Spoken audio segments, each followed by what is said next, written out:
So previously we were used to doing fresh eggs, which meant a lot of degree of inconvenience for recipients, which we considered as part of the program. So for example, with fresh eggs, both donor and recipient have to be available at the same time because they're both going through treatment at the same time. So recipients were asked to take the pill, the donor was asked to take the pill. The recipients also had to take an injection to create an artificial menopause so that their cycle does not interfere. There was a lot of preparation that was needed, therefore, before the treatment began. And it had some side effects, which was all accepted as part of the program.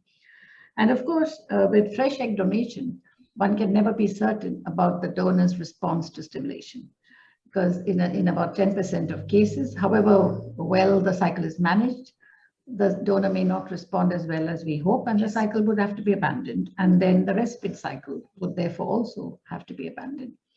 And again, at the time of egg collection, there were situations where we got fewer eggs than we expected. Again, that was very much part of fresh egg donation. So there were times where the cycle may have to be stopped or abandoned or compromised, simply because this was two women going through treatment together. And this is very much part of the fresh. So having now using frozen egg, we've got used to a degree of convenience where the recipient can start anytime she wants, or the recipient couple can start anytime they want, because the donor has already done her part of the treatment, her journey, and the eggs are ready to be used at any time. I think that is one big change that has happened, and it has made it much easier for recipients to take control of their treatment, to have it at the time of your choice when they are ready. And I think that to me is one major clinical development that has transformed the way we look at egg donation. And if you look at all the big egg banks in this world, whether it's in Spain or US, they are all frozen eggs. So the larger the program, the more likely that there would be frozen eggs.